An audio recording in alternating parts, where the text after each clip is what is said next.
আচ্ছা, আজকে আমাদের পর্যায়িত গতি চ্যাপ্টারের চতুর্থ লেকচার। গত ক্লাসে আমরা সুষম বৃত্তাকার গতি এবং সরল সন্ধিত স্পন্দন গতির মধ্যে সম্পর্ক দেখেছিলাম। সেখানে আমরা দেখছিলাম যে সুষম বৃত্তাকার গতি সরল সন্ধিত স্পন্দন গতি না। কোনো একটা বস্তু যদি সুষম বৃত্তাকার পথে গতিশীল থাকে তাহলে ওই বস্তুর গতি সরল সন্ধিত স্পন্দন গতি না। কারণ সরল সন্ধিত স্পন্দন হইতে হইলে বস্তুকে তার পর্যায়কালের অর্ধেক সময় একদিকে, বাকি অর্ধেক সময় তার বিপরীত দিকে চলতে হবে। কিন্তু সুষম বৃত্তাকার গতিতে এটা সম্ভব না। অতএব সুষম বৃত্তাকার গতিতে সরল সন্ধিত স্পন্দন গতি না।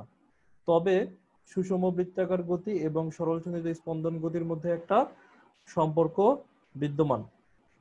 কোনো একটা বস্তু যদি সুষম বৃত্তাকার পথে গতিশীল থাকে তাহলে ওই বস্তুর ছায়া বা পাদবিন্দুটা সরল সন্ধিত স্পন্দন গতিতে গতিশীল থাকে।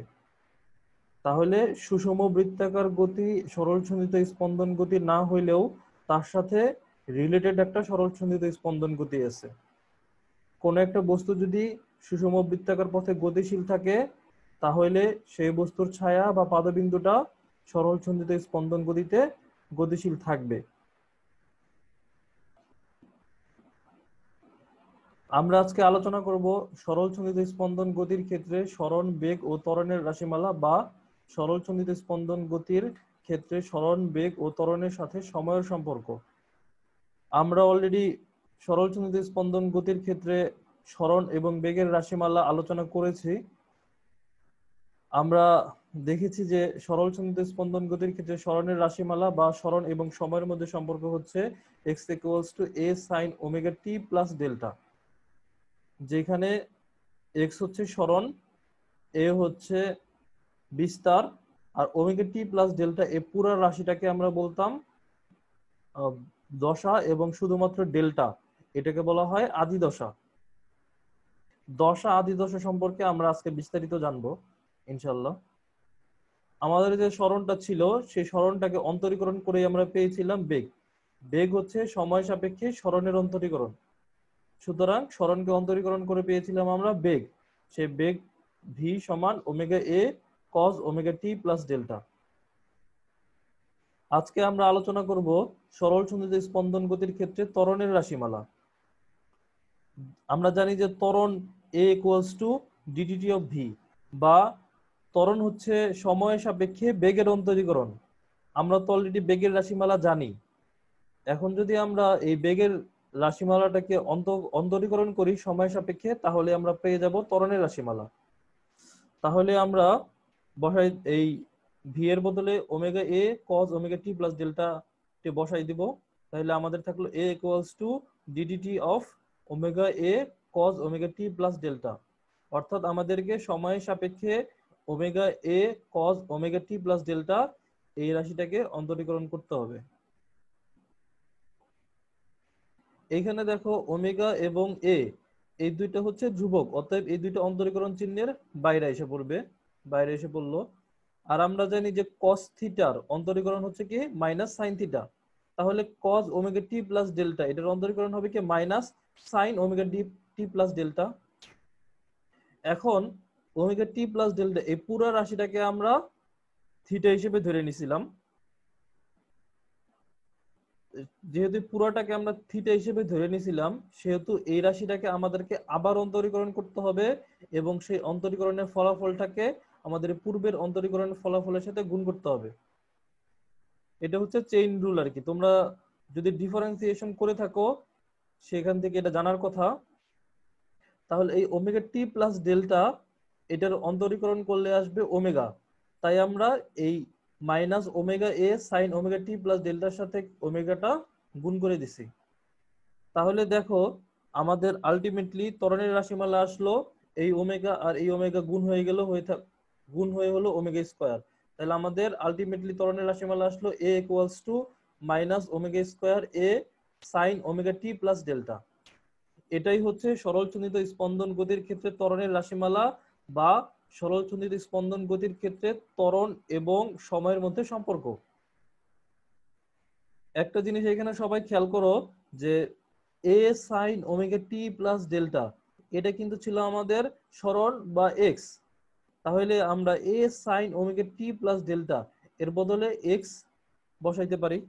তাহলে আমাদের আসলো ত্বরণ a equals to minus omega square x. A equals to minus omega square x, এটা কিন্তু আমরা যখন সরলচন্দ্রিত স্পন্দন গতির ক্ষেত্রে ত্বরণ এবং সরণের মধ্যে সম্পর্ক আলোচনা করছিলাম, তখন কিন্তু আমাদের এটাই আসছিল। এখন দেখো, তোমাদের মনে থাকার কথা যে সরলচন্দ্রিত স্পন্দনরত কোনো বস্তুর উপর প্রযুক্ত বল F equals to minus K X. এখন আমরা নিউটনের গতির দ্বিতীয় সূত্র থেকে জানি যে F equals two M A. তাহলে আমরা F এর বদলে বসাই দেব এম এ। তাহলে M A equals to minus K x. এমটা আমি ডান পক্ষে নিয়ে গেলাম, তাহলে বাম পক্ষে থাকলো শুধু এ। তাহলে আমাদের থাকলো a equals to minus k by m into x. দেখো এইখানেও সরলচন্দ্রিত স্পন্দন গতির ক্ষেত্রে ত্বরণ equals to minus omega square x. এখানেও সরলচন্দ্রিত স্পন্দন গতির ক্ষেত্রে ত্বরণ a equals to minus k by m into x. তাহলে এই দুই সমীকরণ থেকে আমরা বলতে পারি যে ওমেগা স্কয়ার আর কে বাই এম পরস্পরের সমান। অতএব omega square equals to k by m, বা omega equals to root over k by m. এই জিনিসটা সবাই একটু খেয়াল রাখবা যে omega square equals to k by m. Omega square ধ্রুবকটার পরিবর্তে আমরা লিখতে পারি ধ্রুবক কে ডিভাইডেড বাই ধ্রুবক এম। এটাও একটা ধ্রুবক, এটাও একটা ধ্রুবক। তাহলে সরলচন্দ্রিত স্পন্দন গতির ক্ষেত্রে সরণ, বেগ এবং ত্বরণের রাশিমালা আলোচনা করা শেষ। সরলচন্দ্রিত স্পন্দন গতির ক্ষেত্রে সরণের রাশিমালা x equals to a sin omega t plus delta. সরলচন্দ্রিত স্পন্দন গতির ক্ষেত্রে বেগের রাশিমালা v equals to omega a cos omega t plus delta. সরলচন্দ্রিত স্পন্দন গতির ক্ষেত্রে ত্বরণের রাশিমালা a equals to minus omega square a sin omega t plus delta. আর এই ওমেগা ধ্রুবক, সেই ওমেগা ধ্রুবক equals to root over k by m, বা ওমেগা স্কয়ার সমান কে বাই এম। এখন আমরা আলোচনা করব সরলচন্দ্রিত স্পন্দন গতির ব্যবকলনীয় সমীকরণ বা ডিফারেনশিয়াল ইকুয়েশন। আমরা সরলচন্দ্রিত স্পন্দন গতির ক্ষেত্রে অনেকগুলো সমীকরণ দেখলাম, f equals to minus K x, a equals to minus omega square x. তারপরে এই যে এখন তিনটে সমীকরণ দেখলাম, x equals to a sin omega t plus delta, v equals to omega a cos omega t plus delta. এই যতগুলো সমীকরণ দেখলাম কোনোটা কিন্তু অন্তরীকরণ রূপে নাই বা ডিফারেনশিয়াল ইকুয়েশন না। এখন আমরা সরলচন্দ্রিত স্পন্দন গতির ক্ষেত্রে একটা সমীকরণ দেখব, সেটা হলো অন্তরীকরণ রূপে থাকবে বা ডিফারেনশিয়াল রূপে থাকবে। আমরা অলরেডি জানি যে কোনো একটা বস্তু যদি সরলচন্দ্রিত স্পন্দন গতিতে থাকে তার উপর প্রযুক্ত বল F equals to minus K X. F এর বদলে আমরা লিখতে পারি এম এ, তাহলে M A equals to minus K X. এখন এম টাকে আমরা ডান পক্ষে নিয়ে আসবো, তাহলে বাম পক্ষে থাকলো এ, তাহলে a equals to minus k by m into x. আমরা জানি ত্বরণ হচ্ছে সময় সাপেক্ষে বেগের অন্তরীকরণ, তাহলে আমরা এর বদলে লিখতে পারি ডিডিটি অফ ভি। তাহলে আমরা এর বদলে লিখলাম ডিডিটি অফ ভি। আর আমরা জানি যে কে বাই এম এই ধ্রুবকটার পরিবর্তে আমরা লিখতে পারি ওমেগা স্কয়ার ধ্রুবক। এখন আমরা জানি যে বেগ হচ্ছে যে আবার কি সময় সাপেক্ষে সরণের অন্তরীকরণ, তাহলে বাম পক্ষে আমাদের থাকলো ডিডিটি অফ এক্স, আর ডান পক্ষে যা ছিল তাই। এখন এই যে এই রূপটা, এটাকে বলে সময় সাপেক্ষে সরণকে দুইবার অন্তরীকরণ করা আর কি। এটাকে আমরা এই চিহ্নের মাধ্যমে প্রকাশ করি ডিডিটি স্কয়ার অফ এক্স। তাহলে সময় সাপেক্ষে সরণকে যদি আমরা দুইবার অন্তরীকরণ করি তাহলে আমরা পাবো ত্বরণ। সময় সাপেক্ষে সরণকে একবার অন্তরীকরণ করলে পাবো বেগ, তাকে যদি আবার অন্তরীকরণ করি তাকে যদি আবার অন্তরীকরণ করি তাহলে পাবো আমরা ত্বরণ। তাহলে সময় সাপেক্ষে যদি, হ্যাঁ বলো। ভাই নিচে ডি স্কয়ার টি স্কয়ার হইতো না? না, ডি স্কয়ার টি স্কয়ার না, এটা হলো একটা চিহ্ন, এটা এইভাবেই লেখে ডিটি স্কয়ার, আর এটা হচ্ছে ডি স্কয়ার উপরে, এটাকে বলে ডিডিটি স্কয়ার অফ এক্স। এটা এই চিহ্নের মানে হচ্ছে যে এই এক্সটাকে আমি টি এর সাপেক্ষে দুইবার অন্তরীকরণ করব। দেখো এই যে দেখো এক্সটাকে আমি টি এর সাপেক্ষে এখানে কিন্তু একবার অন্তরীকরণ করলাম, তো এই অন্তরীকরণের যে ফলাফলটা আসবে সেটাকে কি আবার টি এর সাপেক্ষে অন্তরীকরণ করব। এই যে দুইবার অন্তরীকরণ করতেছি সেইটা বোঝানোর জন্য এই স্কোয়ার লেখা হয়েছে আর কি। এটা কিন্তু নর্মাল স্কোয়ার না যে এটা এটা গুণ হয়ে গেছে, এটা এটা গুণ হয়ে গেছে, এরকম না কিন্তু। ঠিক ও, আছে, আগে বলতেন। এটা তো হচ্ছে কি অন্তরীকরণ অপারেশন আর কি। ঠিক আছে, এটা কিন্তু এটা এটা গুণ হয়ে গেছে, এটা এটা ডিডি গুণ হয়ে গেছে আর ডিটি ডিটি গুণ হয়ে গেছে, এটা না কিন্তু। এটার মানে হচ্ছে যে টি এর সাপেক্ষে এক্স কে একবার অন্তরীকরণ করলাম, সেই অন্তরীকরণ ফলাফলটাকে আবার টি এর সাপেক্ষে অন্তরীকরণ করলাম। ঠিক আছে, তাহলে এটা হচ্ছে d d t square of x. আর এই যে এই পাশে যে ছিল মাইনাস ওমেগা স্কোয়ার এক্স, এটাকে আমরা বাম পক্ষে নিয়ে আসলাম, হয়ে গেল প্লাস ওমেগা স্কোয়ার এক্স। আর ডান পক্ষে থাকলে শূন্য। দেখো আমাদের যে এই সমীকরণটা, এই সমীকরণে কিন্তু অন্তরীকরণ রূপে প্রকাশ পাইছে। তাহলে কোনো একটা বস্তুর ক্ষেত্রে যদি এই সমীকরণ প্রমাণ করা যায় যে একটা বস্তু ধরো গতিশীল আছে, সে বস্তুর গতিশীল বস্তুর ক্ষেত্রে প্রমাণ করা গেল যে ওই বস্তুর ডিডিটি স্কয়ার অফ এক্স মানে কি সরণ plus omega square x equals two 0, তাহলে ওই বস্তুটার সরল সন্ধিত স্পন্দন গতিতে আছে, এটা বলা যাবে। তাহলে এই যে যে ইকুয়েশনটা আছে DDT square of x plus omega square x equals two 0, এটাই হচ্ছে সরল সন্ধিত স্পন্দন গতির ব্যবকলনীয় সমীকরণ বা ডিফারেনশিয়াল ইকুয়েশন। এই ডিফারেনশিয়াল ইকুয়েশনে আবার তোমাদের বইতে সমাধানও আছে। ঠিক আছে, এই ডিফারেনশিয়াল ইকুয়েশনটাকে সমাধান করলে আসবে কি, এই যে দেখো এখানে কিন্তু চলক কিন্তু কি এক্স, ঠিক না? তাহলে এই সমীকরণের সমাধান করার মানে হচ্ছে যে এক্স এর মান বের করা আর কি। ঠিক আছে, এই সমীকরণের চলক তো কিন্তু এক্স, তাহলে এই সমীকরণের সমাধান বের করা মানে এক্স এর মান বের করা। সেই এক্স এর মানটা কি হবে সেটা কিন্তু আমরা অলরেডি এর আগেই দেখে আসছি, এক্স ইকুয়ালস টু এ sine omega t plus delta, ঠিক না? এর আগে আমরা দেখছি না x equals to a sin omega t plus delta. তাহলে এই সমীকরণের সমাধান হবে x equals to a sin omega t plus delta. এই সমাধানটা বোঝার জন্য তোমাদেরকে যোগজীকরণের একটু ভালো জ্ঞান থাকতে হবে, একটু কঠিন আছে এই জন্য, সেটা এখন সময় কম এই জন্য এটা করাইলাম না। তোমরা শুধু জাইনে রাখো যে এই সমীকরণটার সমাধান হচ্ছে x equals to a sin omega t plus delta.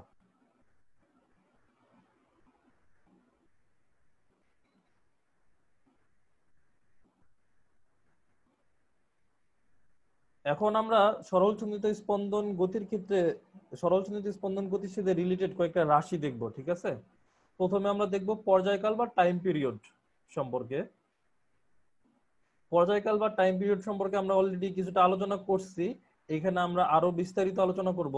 প্রথমে আমরা এটা সংজ্ঞা একটু দেখে নেই যে কোন একটা বস্তু যদি সরল সন্ধিত স্পন্দন গতিতে থাকে তাহলে তার একটা পূর্ণ স্পন্দন সম্পন্ন করতে যে সময় লাগে সেই সময়টাকে বলা হয় ওই বস্তুটার পর্যায়কাল। এখানে দেখো আমি দুইটা জিনিসকে লাল কালিতে হাইলাইট করে দিচ্ছি, এগুলো হচ্ছে এই সংজ্ঞার কি পয়েন্ট। তাহলে পূর্ণ স্পন্দন সম্পন্ন করবে, সে পূর্ণ স্পন্দন সম্পন্ন করতে যে সময়টা লাগবে সেটাই হচ্ছে তার পর্যায়কাল। অর্থাৎ কোন একটা সরল সন্ধিত স্পন্দনরত বস্তুর একটি পূর্ণ স্পন্দন সম্পন্ন করতে যে সময় লাগে সেটা হচ্ছে তার পর্যায়কাল। পূর্ণ স্পন্দন কি এই সম্পর্কে আমরা এর আগে কিন্তু বলছি অলরেডি। কোন একটা পর্যাবৃত্ত গতি সম্পন্ন বস্তু যদি কোন একটা বিন্দু থেকে যাত্রা শুরু করে, একটা নির্দিষ্ট সময় পরে যদি আবার একই দিক থেকে ওই বিন্দুকে অতিক্রম করে, তাহলে কি একটা পূর্ণ স্পন্দন সম্পন্ন হয়। একটা বস্তু একটা নির্দিষ্ট বিন্দু থেকে যাত্রা শুরু করলো,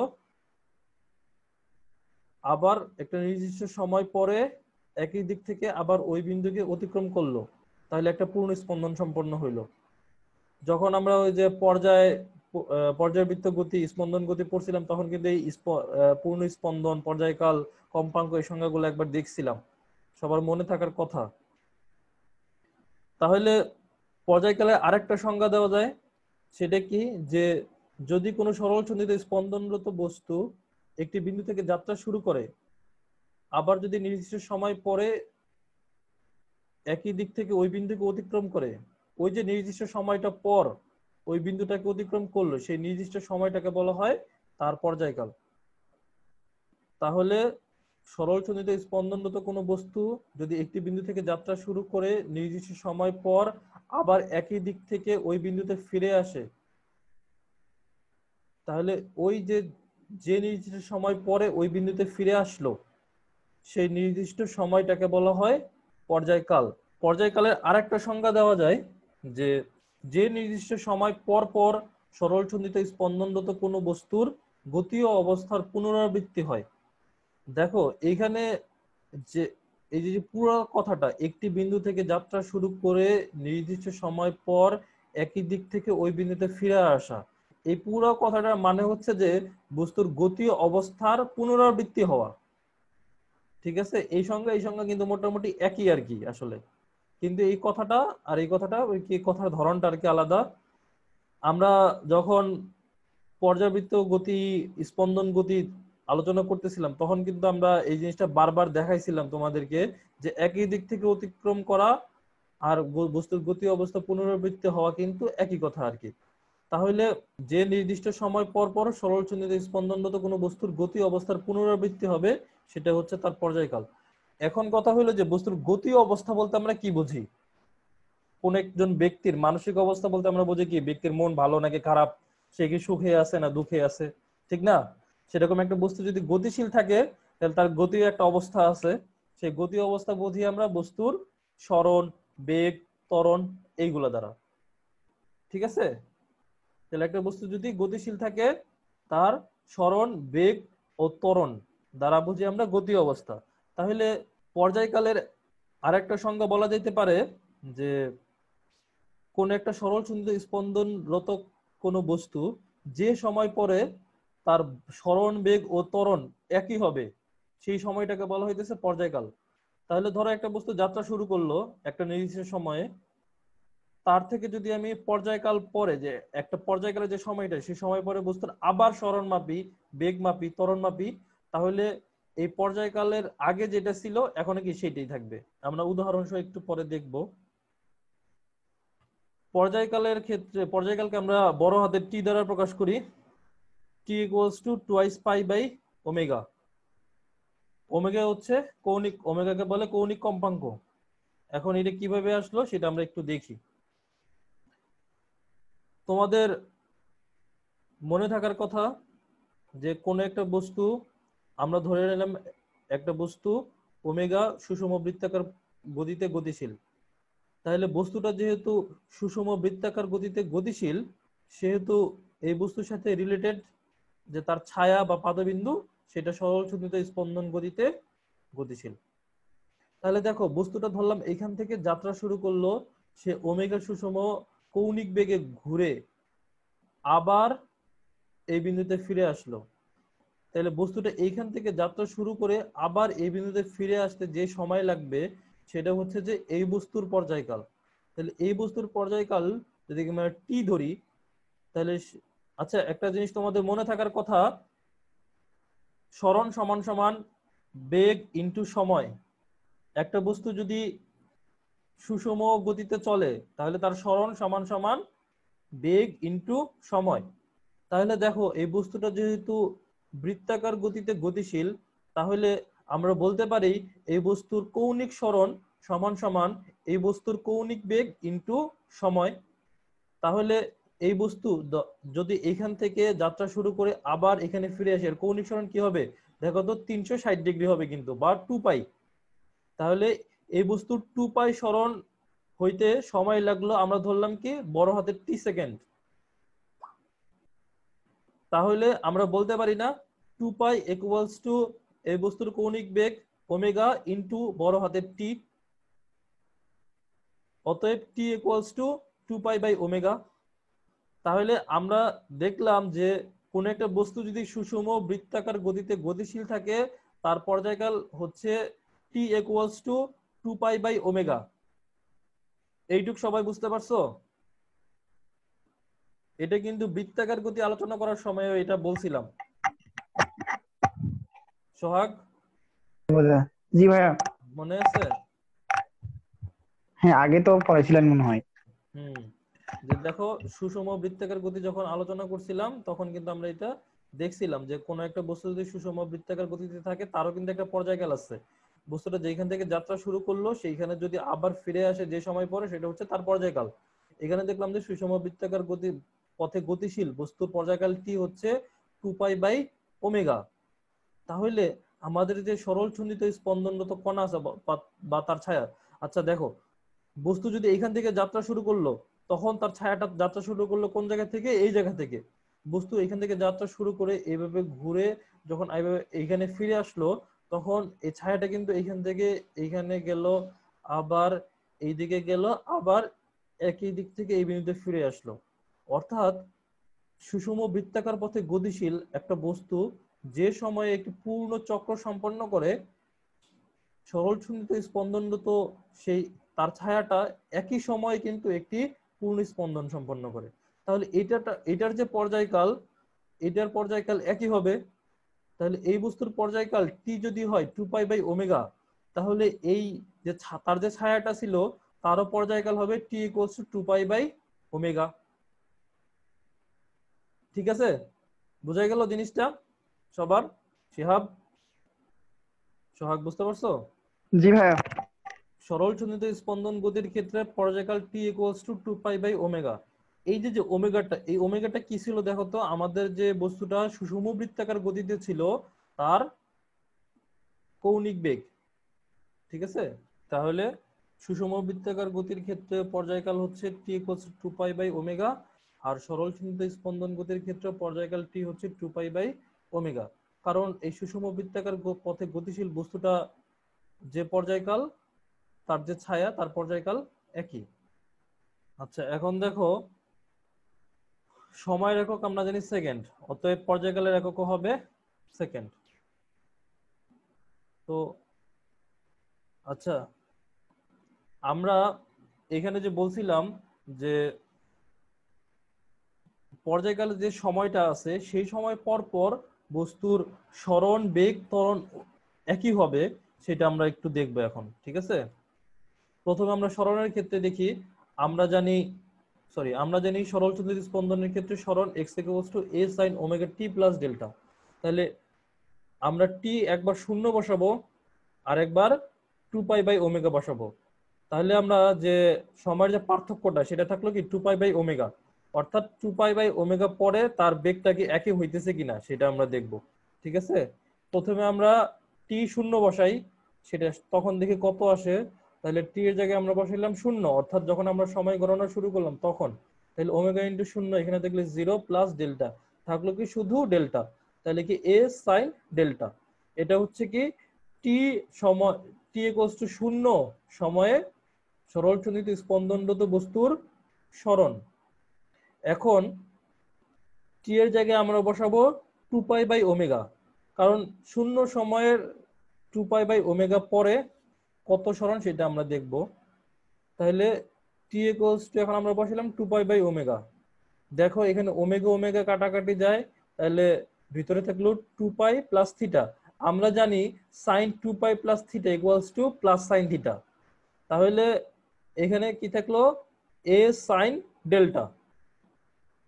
এটা তো তোমরা ম্যাথে পড়ছো, ত্রিকোণমিতিতে।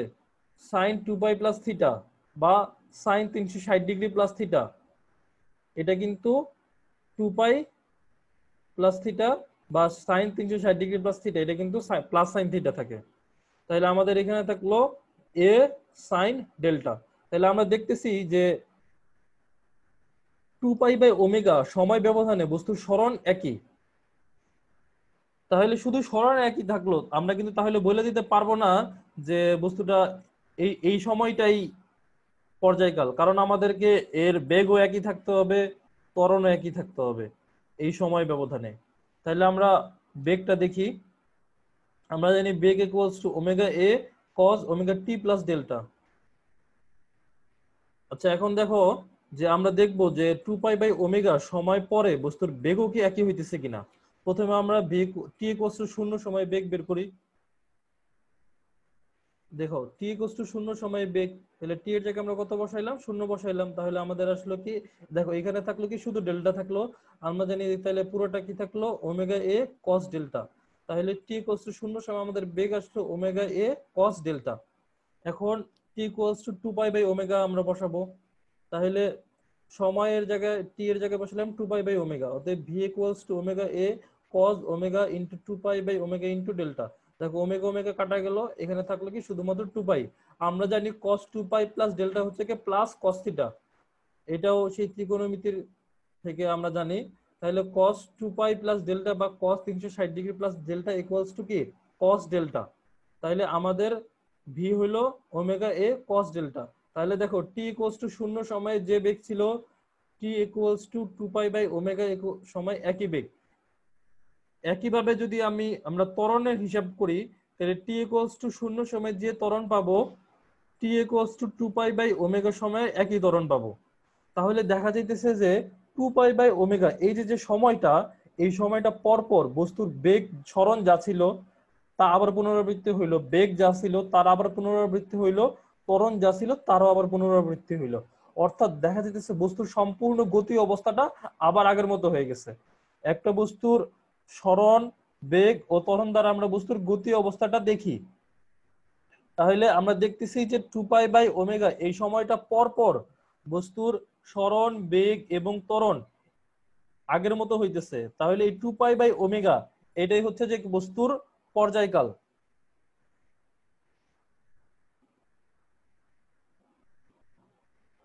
ঠিক না? এই যে এখান থেকে তাহলে টি পর্যায়কাল T equals to 2 pi by omega.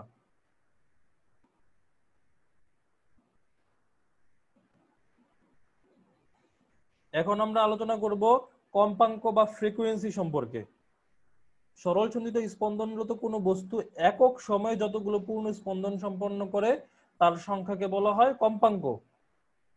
কম্পাঙ্ককে প্রকাশ করা হয় এফ দ্বারা, F equals two 1/t equals to omega বা 2 পাই।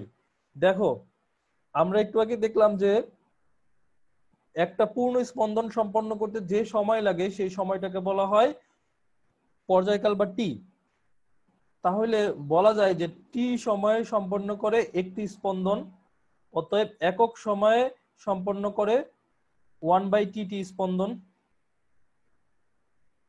তাহলে দেখো আবার কম্পাঙ্ক কাকে বলে? সরল সন্ধিত স্পন্দনরত কোনো বস্তু একক সময়ে যতগুলো পূর্ণ স্পন্দন সম্পন্ন করে তার সংখ্যাকে বলা হয় কম্পাঙ্ক। কম্পাঙ্ক সম্পর্কে এর আগেও আমরা বলছিলাম, আবারও বলতেছি যে আমরা দেখলাম যে টি সময়ে সম্পন্ন করে একটি স্পন্দন, অতএব একক সময়ে সম্পন্ন করে 1/t স্পন্দন। আর একক সময়ে যে পরিমাণ স্পন্দন সম্পন্ন করে সেটাই তো হলো কম্পাঙ্ক। তাহলে এফ ইকুয়ালস টু 1/t লেখা যায়। আর আমরা জানি টি ইকুয়ালস টু কি 2 পাই বাই ওমেগা, তাহলে 1/t ইকুয়ালস টু কি omega by 2 pi.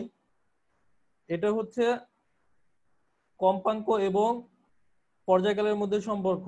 R f equals to omega by 2 pi এটা হচ্ছে কি কম্পাঙ্ক এবং কৌণিক কম্পাঙ্কের মধ্যে সম্পর্ক। এই ওমেগাকে বলা হয় কৌণিক কম্পাঙ্ক। যখন আমরা সুষম বৃত্তীয় গতি পড়ছিলাম এটাকে আমরা বলতাম কৌণিক বেগ, এই ক্ষেত্রে এটাকে বলা হয় কৌণিক কম্পাঙ্ক।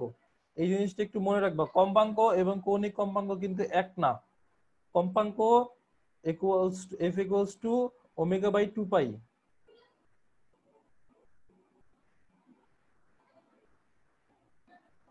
আচ্ছা এখানে দেখো কম্পাঙ্কের একক কি? কম্পাঙ্কের একক কিন্তু সেকেন্ড ইনভার্স বা হার্জ বলা হয় এটাকে। কারণ ওই যে 1/t, টি এর একক হচ্ছে কি সেকেন্ড, তাহলে কম্পাঙ্কের একক হচ্ছে সেকেন্ড ইনভার্স বা হার্জ বলা হয় এটাকে। এখন আমরা আসি কৌণিক কম্পাঙ্ক বা অ্যাঙ্গুলার ফ্রিকোয়েন্সি। এটাকে প্রকাশ করা হয় ওমেগা দ্বারা। দেখো সরল সন্ধিত স্পন্দনরত কোনো বস্তুর সাথে সম্পর্কিত যে সুষম বৃত্তাকার গতি বিদ্যমান, ওই সুষম বৃত্তাকার গতির কৌণিক বেগকে সরল সন্ধিত স্পন্দনরত কণার কৌণিক কম্পাঙ্ক বলে। এটা কিন্তু সংজ্ঞা না, এটা তোমাদের বোঝানোর জন্য আমি আজকে বলছি। দেখো সরল সন্ধিত স্পন্দন গতির ক্ষেত্রে তো কোনো কৌণিক বেগ নাই, কারণ বস্তুটা সরল রৈখিক পথে চলতেছে। তাহলে কৌণিক কম্পাঙ্ক আসলে কই থেকে? যে সরল সন্ধিত স্পন্দন গতির সাথে রিলেটেড একটা কৌণিক বেগ আছে, সরি সুষম বৃত্তাকার গতি আছে। সেই সুষম বৃত্তাকার গতির যে একটা সুষম কৌণিক বেগ আছে, সেই সুষম কৌণিক বেগটাকে বলা হইতেছে যে সরল সন্ধিত স্পন্দনরত কণার কৌণিক কম্পাঙ্ক। এই কথাটা কি বুঝতে পারছো সবাই যে কৌণিক কম্পাঙ্ক জিনিসটা কি? না, আরেকবার বলো। আচ্ছা দেখো সরল সন্ধিত স্পন্দনরত কণার গতিপথটা হচ্ছে সরল রৈখিক, ঠিক আছে? তাহলে বস্তুটা সরল রৈখিক পথে গতিশীল, তাহলে এর তো কোনো কৌণিক বেগ থাকার কথা না। তাহলে কৌণিক বেগ আসলো কোথা থেকে? যে আমরা জানি যে কোনো একটা বস্তু যদি সরল সন্ধিত স্পন্দন গতিতে থাকে তার সাথে সবসময় একটা কৌণিক বেগ রিলেটেড থাকে। আচ্ছা, কৌণিক কম্পাঙ্কটা আমরা আরেকবার বোঝার চেষ্টা করি যে আমরা বলছি যে কোনো একটা বস্তু যদি সুষম বৃত্তাকার গতিতে গতিশীল থাকে তাহলে তার সাথে একটা সরলচন্দ্রিত স্পন্দন গতি সম্পর্কিত আছে। আমরা দেখছিলাম যে কোনো একটা বস্তু যদি সুষম বৃত্তাকার গতিতে গতিশীল থাকে তার যে ছায়া বা পাদবিন্দু সেটা সরলচন্দ্রিত স্পন্দন গতিতে গতিশীল থাকে। তাহলে আমরা বলতে পারি না যে এখানে দেখো, এখানে অ্যানিমেশনটা একটু দেখো সবাই, যে দেখো তো একটা বস্তু সুষম বৃত্তাকার গতিতে গতিশীল আছে, তার সাথে রিলেটেড একটা সরলচন্দ্রিত স্পন্দন গতি আছে। তাহলে এইটার সাথে রিলেটেড আছে এইটা। এখন কেউ যদি এইটা আগে শুরু করে বা এইটার কথা কল্পনা করে আগে যে একটা বস্তু সরলচন্দ্রিত স্পন্দন গতিতে আছে, তাহলে তার সাথে রিলেটেড একটা অবশ্যই সুষম বৃত্তাকার গতি আছে। তাহলে কোন একটা বস্তু যদি সরল ছন্দিত স্পন্দন গতি থাকে তার সাথে একটা সুষম বৃত্তাকার গতি রিলেটেড আছে বা সম্পর্কিত আছে।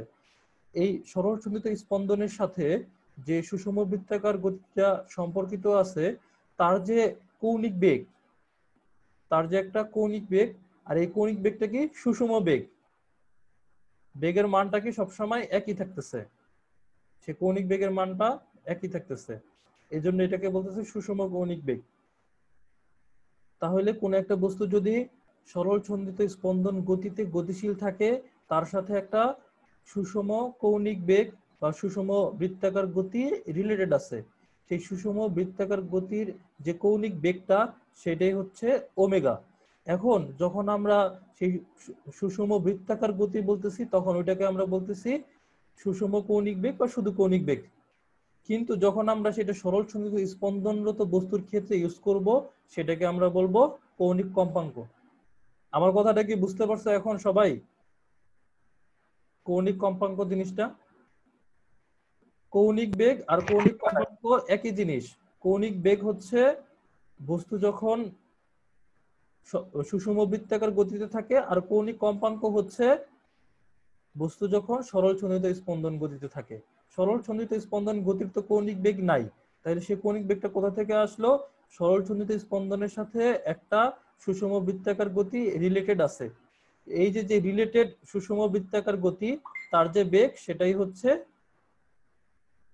কৌণিক কম্পাঙ্ক বা ওমেগা। বুঝতে পারছো সবাই? তাহলে দেখো, কৌণিক কম্পাঙ্ককে আমরা প্রকাশ করি ওমেগা দ্বারা।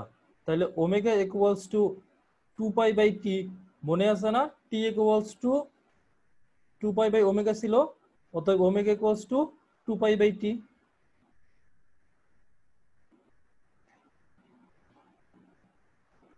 আবার f সমান ছিল কি ওমেগা/2π, তাহলে ওমেগা ইকুয়ালস টু f/2π। ঠিক আছে, এটা হচ্ছে কৌণিক কম্পাঙ্ক এবং পর্যায়কালের মধ্যে সম্পর্ক, আর এটা হচ্ছে কৌণিক কম্পাঙ্ক এবং কম্পাঙ্কের মধ্যে সম্পর্ক। তাহলে কম্পাঙ্ক আর কৌণিক কম্পাঙ্ক কিন্তু দুইটা ভিন্ন জিনিস, দুইটার একক কিন্তু আলাদা। কৌণিক কম্পাঙ্কের একক হচ্ছে কি রেডিয়ান পার সেকেন্ড।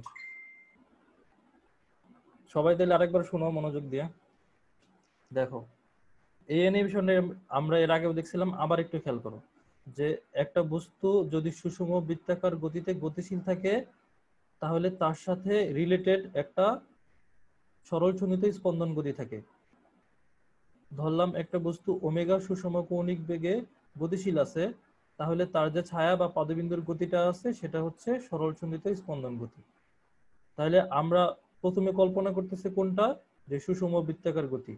তাহলে সুষম বৃত্তাকার গতির সাথে সরল ছন্দিত স্পন্দন গতি রিলেটেড আছে। এখন কেউ যদি সেই সরল ছন্দিত স্পন্দন গতিটা আগে কল্পনা করে তাহলে সরল ছন্দিত স্পন্দন গতির সাথে অবশ্যই একটা সুষম বৃত্তাকার গতি রিলেটেড আছে। এই কথাটা বুঝতে পারছো তো? প্রথম কথা হলো যে যদি একটা সুষম বৃত্তাকার গতি থাকে তার সাথে একটা সরল ছন্দিত গতি থাকে, তাহলে উল্টা ভাবে বলা যায় যে একটা সরল ছন্দিত গতি যদি থাকে তার সাথে একটা সুষম বৃত্তাকার গতি থাকবে। এই কথাটা বুঝতে পারছো তো?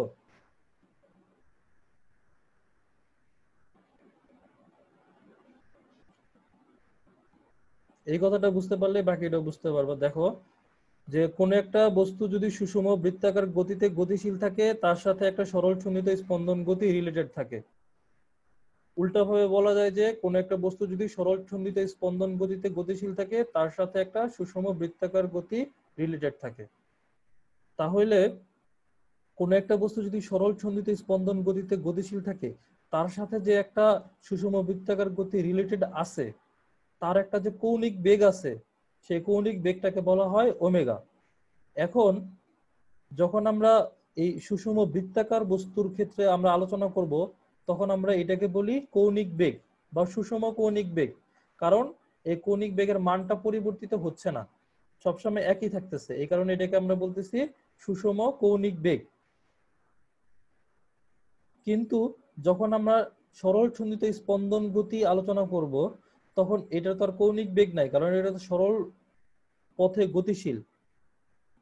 এই যে যে এর সাথে রিলেটেড যে সুষম বৃত্তাকার গতি আছে তার যে কৌণিক বেগটা ছিল ওমেগা, সেইটাইকেই যখন আমরা সরল সন্নিহিত স্পন্দন গতি আলোচনা করব তখন তাকে বলবো কৌণিক কম্পাঙ্ক। কৌণিক কম্পাঙ্কটা আসলে আসছে কিসের থেকে? সুষম বৃত্তাকার গতি থেকে। কোন সুষম বৃত্তাকার গতি থেকে? সরল সন্নিহিত স্পন্দনের সাথে রিলেটেড যে সুষম বৃত্তাকার গতি। একটা বস্তুর একটা নির্দিষ্ট সরল সন্নিহিত স্পন্দনের সাথে একটা নির্দিষ্ট সুষম বৃত্তাকার গতি সম্পর্কিত থাকে। আমার এই কথাটা কি বুঝতে পারছো এখন? যে বাবা বলো, বুঝতে পারছো? হ্যাঁ, বুঝতে পারছি। তাহলে গত ক্লাসটা যদি দেখে থাকো তাহলে মনে থাকার কথা যে আর কি একই কথা বারবার বলতেছি, বোঝার চেষ্টা করো যে কোন একটা বস্তু যদি সুষম বৃত্তাকার গতিতে গতিশীল থাকে তার সাথে রিলেটেড থাকবে সরল সন্নিহিত স্পন্দন। এটা আমরা গত ক্লাসে অলরেডি দেখে আসছি। তাহলে এই কথার উল্টা কথাটা আমরা এখন বলতেছি যে যদি একটা বস্তু সরল সন্নিহিত গতিতে থাকে তার সাথে একটা সুষম বৃত্তীয় গতি থাকবে। তাহলে তার সাথে একটা সুষম বৃত্তীয় গতি থাকবে। এই যে সরল সন্নিহিত স্পন্দনের সাথে যে সুষম বৃত্তীয় গতিটা রিলেটেড আছে, তার আমরা জানি বস্তু যদি বৃত্তাকার পথে চলে তার একটা কৌণিক বেগ থাকে বা ওমেগা। যেহেতু এটাকে আমরা সুষম বৃত্তীয় গতি বলতেছি তাহলে এই কৌণিক বেগটা কি থাকবে? কনস্ট্যান্ট থাকবে সব সময়। সেই কৌণিক বেগটাকে আমরা বলতেছি ওমেগা। সেই যে কৌণিক বেগটা, সেই কৌণিক বেগটাই যখন আমরা সুষম বৃত্তাকার বস্তুর সরল সন্নিহিত স্পন্দনরত বস্তুর ক্ষেত্রে আলোচনা করতেছি তখন সেটাকে বলতেছি আমরা কৌণিক কম্পাঙ্ক। ঠিক আছে? আর কি একই জিনিস দুই জায়গায় দুই রকম কথা আর কি। যখন আমরা সুষম বৃত্তাকার গতি আলোচনা করতেছি তখন তাকে বলতেছি কৌণিক বেগ, সেই জিনিসটাই যখন আমরা সরল সন্নিহিত স্পন্দন গতিতে আলোচনা করতেছি সেটাকে আমরা বলতেছি কৌণিক কম্পাঙ্ক। তাহলে কৌণিক কম্পাঙ্ক আর কম্পাঙ্ক ভিন্ন জিনিস। কম্পাঙ্কটা কিন্তু সুষম বৃত্তাকার সরল সন্নিহিত স্পন্দন গতি যা আছে তার নিজস্ব জিনিস, কিন্তু কৌণিক কম্পাঙ্কটা সে কিন্তু তার সাথে রিলেটেড যে সুষম বৃত্তাকার গতি আছে তার থেকে ধার করে আনছে আর কি। ঠিক আছে? তাহলে এই ওমেগা ইকুয়ালস টু 2π/t, কারণ আমরা অলরেডি এর আগে দেখে আসছি, এটা প্রমাণ করে আসছি, সেটা আর বলতে চাইতেছি না। তাহলে t ইকুয়ালস টু 2π/ওমেগা সেহেতু ওমেগা ইকুয়ালস টু 2π/t। আবার f ইকুয়ালস টু ওমেগা/2π সেহেতু ওমেগা ইকুয়ালস টু কি f/2π। আচ্ছা, এখানে আমি একটু ভুল লিখছি, f/2π হবে না তো, এই হবে কি f/2π, ঠিক না? এখানে f/2π হবে না, এটা হবে f/2π। ঠিক আছে?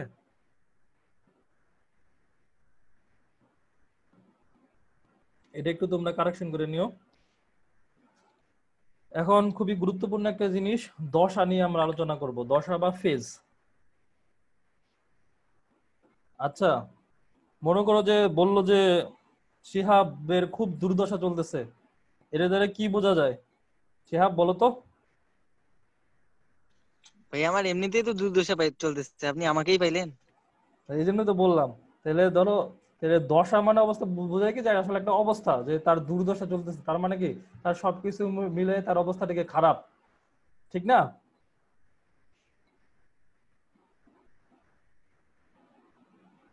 তাহলে দেখো, এখানে দশা বলতে আমরা বুঝবো যে যেহেতু আমরা পদার্থ বিজ্ঞানে বস্তুর গতি, বল, ত্বরণ এইসব নিয়ে আলোচনা করি, অর্থাৎ গতি অবস্থা নিয়ে আলোচনা করি, এখানে আমরা দশা বলতে বুঝবো কি বস্তুর গতি অবস্থা। ঠিক আছে? তাহলে সরল ছন্দিত স্পন্দন গতির ক্ষেত্রে দশা বলতে আমরা কি বুঝবো? সরল ছন্দিত স্পন্দন গতির ক্ষেত্রে দশা বলতে আমরা বুঝবো যে একটি নির্দিষ্ট সময়ে বস্তুর গতির যে সাম্যক অবস্থা সেটাকে বলা হয় দশা। দেখো অলরেডি আমরা কিন্তু আলোচনা করছি কোন একটা বস্তুর গতির সাম্যক অবস্থা আমরা কিভাবে বুঝবো, বস্তুর সরণ, বেগ এবং ত্বরণ দ্বারা বুঝবো গতির সাম্যক অবস্থা। তাহলে কোন একটা নির্দিষ্ট সময়ে সরল ছন্দিত স্পন্দনরত কণার সরণ, বেগ এবং ত্বরণ যা দ্বারা বোঝা যাবে সেটাই হচ্ছে তার দশা। কথাটা বোঝা গেছে জিনিসটা? যে গতির সাম্যক অবস্থা মানে যে তার সরণ কেমন আছে, বেগ কেমন আছে, ত্বরণ কেমন আছে। গতি অবস্থা সম্পর্কে তো আমরা একটু আগে আলোচনা করলাম। গতি অবস্থা বলতে আমরা বুঝি কি বস্তু সরণ, বেগ, ত্বরণ ইত্যাদি কেমন। তাহলে সরল ছন্দিত স্পন্দনরত কোনো বস্তুর দশা বলতে বোঝায় যে একটা নির্দিষ্ট সময়ে ওই বস্তুর সরণ, বেগ ও ত্বরণ কেমন আছে সেইটাকে বলা হয় ওই সময়ের দশা। ঠিক আছে? যদি টি সময়ে বস্তুর একটা নির্দিষ্ট দশা আছে। এখন আরেকটা সংজ্ঞা থেকে আমরা আদি দশা বা ইপক, ঠিক আছে, টি ইকুয়ালস টু 0 সময় যখন আমরা সময় গণনা শুরু করব ওই সময়ে বস্তুর গতির যে সাম্যক অবস্থা অর্থাৎ সরণ, বেগ এবং ত্বরণ তাকে বলা হয় ওই বস্তুর আদি দশা। ঠিক আছে? দশা এবং আদি দশা জিনিসটা বোঝা গেছে তো? যে একটা নির্দিষ্ট সময় আমরা টি ইকুয়ালস টু ধরলাম টি, একটা টি সময়ে বস্তুর গতির যে সাম্যক অবস্থা সেটাকে বলতেছি আমরা দশা। টি ইকুয়ালস টু 0 সময় অর্থাৎ যখন আমি সময় গণনা শুরু করলাম তখন বস্তুর যে গতির সাম্যক অবস্থা সেটাকে আমরা বলতেছি আদি দশা। ঠিক না? আদি মানে কি আগের দশা আর কি, তার যে আগের যে অবস্থা যখন আমি সময় গণনা শুরু করব। এখন আমি মনস্থির করলাম যে এই বস্তুর আমি বেগ মাপবো, সরণ মাপবো, ত্বরণ মাপবো, ওই সময় দেখলাম এত আছে, তারপরে একটা নির্দিষ্ট সময় পরে গিয়ে দেখলাম কত আছে। এই যে মাপা যে শুরু করব সেই সময় 0 সময়ে তখন তার গতির যে অবস্থা বা সরণ, বেগ, ত্বরণ যা আছে সেটাকে বলা হইতেছে আদি দশা। আদি দশার আরেকটা নাম হচ্ছে ইপক। তাহলে আদি দশা বা ইপক এটাকে আমরা প্রকাশ করি ডেল্টা দ্বারা। ঠিক আছে? আর দশা এটাকে আমরা প্রকাশ করি ওমেগা টি প্লাস ডেল্টা। এখন একটু পরে আমরা দেখব যে ওমেগা টি প্লাস ডেল্টা এটার সাথে কিন্তু আমরা সবাই পরিচিত অলরেডি, আমরা সরণ, বেগ, ত্বরণে কিন্তু এগুলো কিন্তু দেখে আসছি। ঠিক না?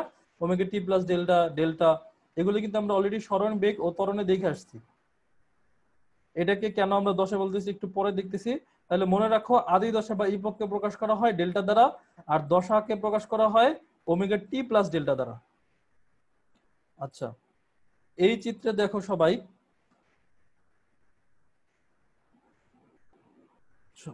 একটা বস্তু ওমেগা সুষম বেগে একটা বৃত্তাকার পথে গতিশীল। ঠিক আছে? তাহলে তার ছায়াটা একটা সুষম বৃত্তাকার পথে গতিশীল হবে। তাহলে দেখো বস্তুটা যখন এইখানে আছে তার ছায়াটা আছে কোথায়? এইখানে। বস্তু যখন এইখানে তার ছায়া হচ্ছে এইখানে। তাহলে বস্তু যখন এইখানে তার কৌণিক সরণ কত আছে? তার কৌণিক সরণ আছে ডেল্টা। ঠিক আছে? বস্তু যখন এইখান থেকে এইখানে গেল ওমেগা কৌণিক বেগে, বস্তু এইখান থেকে এইখানে গেল ওমেগা কৌণিক বেগে, আর তাহলে তার ছায়াটা এইখান থেকে এইখানে যাবে ভি রৈখিক বেগে। দেখো বস্তু এইখান থেকে এইখানে যেতে আমি ধরলাম এইখানে বস্তু যখন এইখানে ছিল তখন টি ইকুয়ালস টু 0, আর বস্তু যখন এইখানে গেল তখন টি ইকুয়ালস টু টি। ঠিক আছে? তখন সময় হচ্ছে টি, আর এইখানে যখন বস্তুটা আছে তখন সময় হচ্ছে 0। তাহলে সময় যখন 0 তার কৌণিক সরণ কত আছে? ডেল্টা। ডেল। তাহলে এই যে কৌণিক সরণ ডেল্টা আছে এই ডেল্টা দ্বারাই কিন্তু এই সময় আমি তার যে সরণটা আছে তার বলতে আমি বুঝাইতেছি যে তার যে ছায়ার সরণটা আছে। ঠিক আছে? কৌণিক সরণ তো আমরা জানলামই। এই ডেল্টা দ্বারাই দেখো কিন্তু আমরা টি ইকুয়ালস টু 0 সময়ে কিন্তু টি ইকুয়ালস টু 0 সময় সরণ এক্স ইকুয়ালস টু কি এ সাইন ডেল্টা, বেগ ভি ইকুয়ালস টু কি ওমেগা এ কস ডেল্টা, ত্বরণ এ ইকুয়ালস টু কি minus omega square sine delta. এই যে টি তো 0 তাইলে এই যে এগুলো তো আর থাকবে না। ঠিক আছে? তাহলে একটু দিন খেয়াল করো। তাহলে আমার যদি এই ডেল্টা মানটা দেওয়া থাকে, এই ডেল্টাই কিন্তু একমাত্র এই এই ডান পক্ষে কিন্তু চলক। দেখো এও কিন্তু ধ্রুবক, আর তো এখানে আর কিছুই নেই, এটা তো শূন্যই। আর এখানে দেখো ওমেগাও ধ্রুবক, এও ধ্রুবক, তাহলে শুধুমাত্র চলক থাকতেছে ডেল্টা। আবার এখানে যখন ওমেগা টি শূন্য হবে তখন এখানে চলক থাকবে, ধ্রুবক থাকবে ওমেগা স্কয়ারে, শুধুমাত্র চলক থাকবে কি ডেল্টা। তাহলে দেখো আমাদের যে সরণটা বস্তুর যে বেগটা, বস্তুর বলতে বোঝাইতেছে কি ছায়াটার আর কি, ছায়াটার যে সরণটা, ছায়াটার যে বেগটা, ছায়াটার যে ত্বরণটা, সেটা নির্ভর করতেছে শুধুমাত্র ডেল্টার উপরে। এই ডেল্টাটা যদি আমার দেওয়া থাকে তাহলেই বস্তু সরণ, বেগ, ত্বরণ আমি বের করতে পারবো বা পাওয়া যাব। তাহলে এই জন্য এই ডেল্টাকে দ্বারাই আমরা বস্তু সরণ, বেগ এবং ত্বরণের একটা অবস্থা বুঝতে পারতেছি। এই জন্য টি বস্তু যখন শূন্য তখন শুধুমাত্র এই ডেল্টা দ্বারাই আমি তার সরণ, বেগ এবং ত্বরণের সামগ্রিক অবস্থাটা বুঝতে পারতেছি। এই জন্য এই ডেল্টাটাকে আমরা বলতেছি আদি দশা। দেখো বস্তু এইখান থেকে আমি সময় গণনা শুরু করলাম, টি ইকুয়ালস টু 0 থেকে টি ইকুয়ালস টু টি সময়ে বস্তুটা ওমেগা সুষম কৌণিক বেগে এইখানে পৌঁছাইলো। তাহলে এইখান থেকে এইখানে যেতে তার সময় লাগলো টি সেকেন্ড। তাহলে তার সরণ কতটুকু হইলো?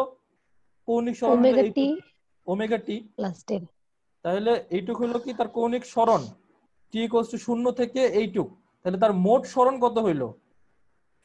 মোট সরণ এইখান থেকে ওমেগা টি এইটুক, প্লাস ডেল্টা। তাহলে মোট সরণ হইলো ওমেগা টি প্লাস ডেল্টা। তাহলে আমি যতটুকু সময় বিবেচনা করলাম সেই সময়টুকু হয়েছে ওমেগা টি, আর তার আদি সরণ ছিল ডেল্টা। তাহলে আদি সরণ আর এই যে বর্তমান এই টি সময় সরণ, এই দুইটা মিলে হলো কি মোট সরণ। তাহলে মোট কৌণিক সরণ হলো ওমেগা টি প্লাস ডেল্টা। তাহলে দেখো বস্তুটা যখন এইখান থেকে এইখানে গেল, এই বস্তুর ছায়াটা কিন্তু এইখান থেকে এইখানে পৌঁছে যাবে। আর তার সরণ কিন্তু সরল সন্ধিত স্পন্দনের ক্ষেত্রে আমরা সরণ সবসময় মাপি সাম্য অবস্থান থেকে। তাহলে তার সরণ হবে কি এইখান থেকে এই পর্যন্ত, তাহলে তার সরণ হচ্ছে এইটুক। তাহলে এই সরণটা বের করার জন্য আমাদের কি দরকার? Omega t plus delta. এর আগে যখন আমরা সরণের সমীকরণ প্রমাণ করছিলাম তখন আমরা দেখছিলাম এই এক্স এর মানটুক বের করতে আমার প্রয়োজন হয় ওমেগা টি প্লাস ডেল্টা। এই পুরো রাশিটা, এই পুরো রাশিটা দ্বারা আমি আমার সরণ বের করতে পারবো। আবার যখন বেগ, দেখো এই পুরো রাশিটা দ্বারা আমি বেগও বের করতে পারবো, এই পুরো রাশিটা দ্বারা আবার ত্বরণও বের করতে পারবো। তাহলে আমার সরল সন্ধিত স্পন্দনরত যে কণাটা আছে তার সরণ একটা নির্দিষ্ট সময় অর্থাৎ টি সময়ে তার সরণ, বেগ, ত্বরণ এটা নির্ভর করতেছে ওমেগা টি প্লাস ডেল্টা এই অংশটুকুর উপর। তাহলে ওমেগা টি প্লাস ডেল্টা এই পুরোটাকে আমরা বলতেছি টি সময়ে এই বস্তুটার দশা। আর শুধু যে ডেল্টা সেটা হচ্ছে কি টি ইকুয়ালস টু 0 সময়ে তার দশা। দশা কেন বলতেছি? দশা বলতে আমরা এটা কি বললাম? দশা সংজ্ঞাতে বলছি যে গতির সাম্যক অবস্থা আমরা বুঝতে চাই যে তার সরণ, বেগ, ত্বরণ সবকিছু কেমন আছে। একটা দ্বারা আমরা সবকিছু বুঝতে চাই যে সরণ, বেগ, ত্বরণ। ঠিক আছে, তাহলে সাম্যক অবস্থা বুঝতে হইলে আমার ডেল্টার দরকার টি ইকুয়ালস টু 0 সময়ে সাম্যক অবস্থা বুঝতে হইলে। আর যদি টি ইকুয়ালস টু টি সময় অর্থাৎ একটা নির্দিষ্ট সময়ে আমরা তার গতির সাম্যক অবস্থাটা বুঝতে চাই তাহলে আমার কিন্তু ওমেগা টি প্লাস ডেল্টা পুরোটা দরকার। এই জন্য ওমেগা টি প্লাস ডেল্টা এটাকে বলতেছি আমরা দশা, আর শুধুমাত্র ডেল্টা এটাকে আমরা বলতেছি আদি দশা। আমার কথাটা সবাই বুঝতে পারছো? দশা, আদি দশা বুঝতে পারছো সবাই? জি ভাইয়া, সব বুঝতে পারছি। সোহাগ, শিহাব, দুই শিহাব বলো। জি ভাইয়া। এই শিহাব, জি ভাইয়া। সাতগারা শিহাব, তুমি কোনো কথা হ্যাঁ। বলতেছো না? ফেসবুক চালাইতেছো নাকি? না ভাইয়া। বুঝতে পারছো দশাটা?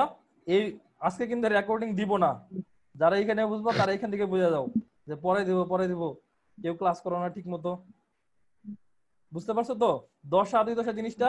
দেখো তোমার মনে প্রশ্ন আসতে পারে যে ভাইয়া যে দশা বলতে আমরা বুঝাইলাম যে গতির সাম্যক অবস্থা বুঝবো, আমি সরণ বুঝবো, বেগ বুঝবো, ত্বরণ বুঝবো, আর এখানে আপনি আইনা দিতেছেন কি একটা কোণ, ঠিক না? দেখো ওমেগা টি প্লাস ডেল্টা এটা কিন্তু একটা কোণ কিন্তু, ঠিক না? তাহলে আপনি আমার দিতেছেন একটা কোণ, আবার বলতেছেন যে গতির সাম্যক অবস্থা বুঝবেন, যে সরণ বুঝবো, বেগ বুঝবো, ত্বরণ বুঝবো। কিভাবে আমরা সরণ বুঝবো, বেগ বুঝবো, ত্বরণ বুঝবো সেটা বুঝতে পারলা তো? যে এই যে সরণের সমীকরণে, বেগের সমীকরণে, ত্বরণের সমীকরণে আমরা এটা বসাই দিয়া সরণ, বেগ, ত্বরণ বের করে ফেলবো। আর বাকিগুলো তো কনস্ট্যান্টই, শুধুমাত্র এই জিনিসটার উপরে বস্তুর সরণ, বেগ, ত্বরণ নির্ভর করতেছে। এটা যদি চেঞ্জ হয় সরণ চেঞ্জ হবে, বেগ চেঞ্জ হবে, ত্বরণ চেঞ্জ হবে। এটা যদি একই থাকে সরণ, বেগ, ত্বরণ একই থাকবে। তাহলে এই জিনিসটা হচ্ছে কি বস্তুর গতির সাম্যক অবস্থা নির্ধারণ করতেছে। এই জন্য এই জিনিসটাকে আমরা বলতেছি দশা। যখন টি ইকুয়ালস টু 0 সময় যখন 0 তখন আর ওমেগা টিটা আসতেছে না, তখন শুধুমাত্র ডেল্টাটার উপর নির্ভর করতেছে। তাহলে এই ডেল্টাটাকে আমরা বলতেছি কি আদি দশা। ঠিক আছে, বুঝা গেছে সবার? দশা, আদি দশা। আমি জি নিজেও কিন্তু ভাইয়া। বুঝতাম না প্রথমে, যে ভাই যখন প্রথম প্রথম পড়ছিলাম আর কি ইন্টারমিডিয়েট ফার্স্ট ইয়ারে, যে বলতেছে গতির সাম্যক অবস্থা স্মরণ বেগ ত্বরণ, আবার এখানে দিয়ে রাখছে কোণ, তাহলে এটা মানে আবার কি? এখন বুঝতে পারছো সবাই? তাহলে নেক্সট স্লাইডে যাই। হ্যাঁ, আমাদের তাহলে মোটামুটি জি ভাইয়া। যে সরল সন্ধিত স্পন্দনের সাথে রিলেটেড যে রাশিগুলো আছে, যে সরল সন্ধিত স্পন্দনরত কণার স্মরণ, সরল সন্ধিত স্পন্দনরত কণার ত্বরণ, সরল সন্ধিত স্পন্দনরত কণার বেগ, তারপরে কি সরল সন্ধিত স্পন্দনরত কণার পর্যায়কাল, তারপরে সরল সন্ধিত স্পন্দনরত কণার কম্পাঙ্ক, কৌণিক কম্পাঙ্ক, দশা, এই মোট মোট 7টা সম্পর্কিত রাশি আমরা কিন্তু আলোচনা করে ফেলছি। এবং এগুলো খুব ভালোভাবে বুঝতে হবে, অঙ্কগুলা বুঝতে হলে এগুলা প্রত্যেকটা সূত্রই কিন্তু লাগবে। যত খুব বেশি কিন্তু সূত্র নাই, অল্প কয়েকটা সূত্র পড়ছি আমরা, সবগুলোই মনে রাখতে হবে। আমি একটু রিকল করার চেষ্টা করি, সবাই একটু মনে করার চেষ্টা করো, দেখো মনে আছে কিনা সবগুলা। প্রথমে আমরা পড়ছিলাম কি সরল সন্ধিত স্পন্দন গতির ক্ষেত্রে স্মরণ, বল এবং স্মরণের সম্পর্ক, বেগ এবং স্মরণের সম্পর্ক, ত্বরণ এবং স্মরণের সম্পর্ক, ঠিক আছে না? বল এবং স্মরণের মধ্যে সম্পর্ক ছিল F = -kx, ত্বরণ এবং স্মরণের মধ্যে সম্পর্ক ছিল A = -ω²x। আমরা কিন্তু এগুলার দেখছিলাম, গ্রাফও দেখছিলাম, ঠিক আছে না? মনে আছে তো সবার? সেকেন্ড লেকচারে সম্ভবত এগুলো দেখছিলাম। তারপরে আমরা বেগ এবং স্মরণের মধ্যে সম্পর্ক দেখছিলাম যে v² = ω² × a² - x²। তারপরে গত ক্লাসে আর আজকে আমরা দেখলাম যে স্মরণ এবং সময়ের মধ্যে সম্পর্ক বা স্মরণের রাশিমালা x = a sin ωt + delta, স্মরণ এবং বেগ এবং স্মরণের মধ্যে সম্পর্ক v = ω(a cos ωt + delta, ত্বরণ a = -ω² a sin ωt + delta. মোট এই ধরো কয়টা, 6টা সূত্র পড়ছি অলরেডি, এগুলো মনে রাখতে হবে। তাহলে রাশিমালা সম্পর্কে আলোচনা হয়ে গেল। এখন আমরা যাব আরেকটা গুরুত্বপূর্ণ জিনিস, যে সরল সন্ধিত স্পন্দনরত কোনো বস্তুর যান্ত্রিক শক্তি। শিহাব বলো, যান্ত্রিক শক্তি কোন কোন শক্তিকে আমরা যান্ত্রিক শক্তি বলি? Vessel machine. যান্ত্রিক শক্তি কয় প্রকার?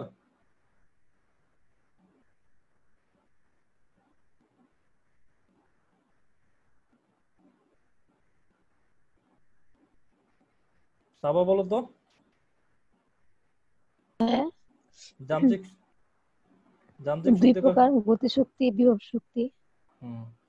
ঠিক আছে, তোমাদেরকে তো পিটানো লাগবে, পারতেছ না এগুলা। তাহলে সরল সন্ধিত স্পন্দনরত কোনো বস্তুর যান্ত্রিক শক্তি দেখবো আমরা, মানে কি বিভব শক্তি দেখবো আর গতি শক্তি দেখবো। আচ্ছা দেখো, আমরা বলতেছি কি সরল সন্ধিত স্পন্দন গতি, ঠিক না? তাহলে বস্তুটা কি আছে, গতিশীল আছে। আমরা গতি নিয়ে তো আলোচনা করতেছি এতক্ষণ। তাহলে দেখো সরল সন্ধিত স্পন্দনরত বস্তুটা কিন্তু সবসময় গতিশীল থাকতেছে। আমরা জানি যে কোনো একটা বস্তু যদি গতিশীল থাকে অবশ্যই তার একটা গতিশক্তি থাকবে। আরেকটা জিনিস দেখো, সরল সন্ধিত স্পন্দনের যে বল F = -kx, ঠিক না? যখন আমরা পঞ্চম চ্যাপ্টার পড়ছিলাম, পঞ্চম চ্যাপ্টারে আমরা যখন স্প্রিং বল পড়ছিলাম, সেখান থেকে মনে থাকার কথা, দেখো স্প্রিং বল কি ছিল, F = -kx। সোহাগ মনে আছে তো? স্প্রিং বল কি ছিল, F = -kx ছিল না, স্প্রিং ফোর্স। জি ভাইয়া। তাহলে স্প্রিং ফোর্স আর হচ্ছে এই যে সরল সন্ধিত স্পন্দনরত বস্তুর উপর প্রযুক্ত বল একই ধরনের বল, ঠিক না? যেহেতু সমীকরণ এক সেহেতু একই ধরনের বল। স্প্রিং ফোর্স সংরক্ষণশীল বল ছিল না অসংরক্ষণশীল বল ছিল বলতো? উম, সংরক্ষণশীল বল ছিল ভাইয়া। হ্যাঁ, স্প্রিং ফোর্স ছিল সংরক্ষণশীল বল। তাহলে এই আমাদের যে সরল শূন্যতে স্পন্দনরত বস্তু আছে তার উপর যে প্রযুক্ত বল সেটাও হবে সংরক্ষণশীল বল, ঠিক আছে না? যেহেতু স্প্রিং ফোর্স সংরক্ষণশীল বল, সেহেতু সরল শূন্যতে স্পন্দনরত বস্তুর উপর যে প্রযুক্ত বলটা আছে এটাও হবে সংরক্ষণশীল বল। এখন একটা জিনিস মনে করার চেষ্টা করো সবাই, যে আমরা বলছিলাম কোন একটা আচ্ছা সংরক্ষণশীল বল কাকে বলে এটা তো মনে আছে, যে বল দ্বারা কৃত কাজ পথের উপর নির্ভর করে না, শুধুমাত্র বস্তুর আদি অবস্থান এবং শেষ অবস্থানের উপর নির্ভর করে, সেটাকে বলা হয় সংরক্ষণশীল বল, ঠিক না? বল। আচ্ছা, তাহলে যে বল দ্বারা কৃত কাজ বস্তুর পথের উপর নির্ভর করে না, শুধুমাত্র আদি অবস্থান এবং শেষ অবস্থানের উপর নির্ভর করে, তাকে বলা হয় সংরক্ষণশীল বল। উদাহরণ ছিল কি অভিকর্ষ বল, তারপরে যে স্প্রিং বল, তারপরে তড়িৎ বল। তাহলে যে যে সংরক্ষণশীল বল আছে সেই বলগুলোর জন্য বিভব শক্তি সংজ্ঞায়িত আছে। কোন একটা যদি বল সংরক্ষণশীল হয় তার জন্য অবশ্যই একটা বিভব শক্তি সংজ্ঞায়িত থাকবে, এটা বলছিলাম মনে আছে তো? বিভব শক্তি শুধুমাত্র সংরক্ষণশীল বলের জন্য সংজ্ঞায়িত। তাহলে এই বলটা যেহেতু সংরক্ষণশীল বল, তাহলে এই বস্তুর একটা অবশ্যই বিভব শক্তি থাকবে, ঠিক আছে? বলটা যদি সংরক্ষণশীল বল না হইতো তাহলে বিভব শক্তি থাকতো না, ঠিক আছে? যেহেতু জি ভাইয়া।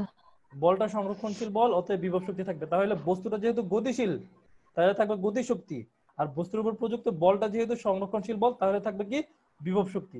তাহলে বস্তুর গতি শক্তিও আছে, বিভব শক্তিও আছে। তাহলে গতি শক্তি এবং বিভব শক্তি এই দুই শক্তিকে একত্রে আমরা বলি যান্ত্রিক শক্তি, ঠিক আছে না? বা মেকানিক্যাল এনার্জি। এই যান্ত্রিক শক্তি আমরা দেখবো যে সরল সন্ধিত স্পন্দন গতির ক্ষেত্রে যান্ত্রিক শক্তিটা সংরক্ষিত থাকে। আমরা গতি শক্তি বের করব, বিভব শক্তি বের করব, তারপর দুইটা যোগ করব, দেখবো যে সমস্ত পথে বা সব জায়গাতেই বা সব সময় বলতে যান্ত্রিক শক্তি বা মোট গতি শক্তি আর বিভব শক্তির যোগফলটা সবসময় একই থাকবে, ঠিক আছে? বোঝা গেল? এই স্লাইডটা সবাই বুঝতে পারছো তো, যে গতি শক্তি কেন থাকবে, বিভব শক্তি কেন থাকবে? আচ্ছা ঠিক আছে, তাহলে এই পর্যন্তই থাক। শুধু এইটুকু মনে রাখো যে আমরা আগামী দিন তাহলে বিভব শক্তি, গতি শক্তি এই সম্পর্কে আলোচনা করব। আপাতত এইটুকু মনে থাকলো যে সরল চিহ্নিত স্পন্দনের ক্ষেত্রে বস্তুর গতি শক্তিও আছে, বিভব শক্তিও আছে। এই দুটাকে একত্রে বলতেছি আমরা যান্ত্রিক শক্তি। আর মোট যান্ত্রিক শক্তিটা কি থাকবে? সংরক্ষিত থাকবে। সেটা আমরা আগামী ক্লাসে দেখব, সাথে অঙ্ক করব, ঠিক আছে? সবাই এই পর্যন্ত যা যা পড়ানো হয়েছে, আজকে পর্যন্ত যা যা পড়ানো হয়েছে সবগুলো মনে রাখবা। নেক্সট দিন কিন্তু অঙ্ক করানো হবে আর কি, সূত্রগুলো মনে রাখতে হবে, ঠিক আছে? এই যে 6টা সূত্র পড়ছি আমরা, 6টা সূত্র মেইনলি মনে রাখতে হবে, ঠিক আছে? মেইনলি কালকে কি ক্লাস আছে? হ্যাঁ, আগামী কালকে ক্লাস হবে, তারপরে ঈদের ছুটি ইনশাআল্লাহ। ঈদের ছুটি তো হবে না, আমি চেষ্টা করব যে ম্যাথের আর কি একটা আর কি রেকর্ডেড ভিডিও তৈরি করতে, ম্যাথের উপরে শুধুমাত্র আর কি।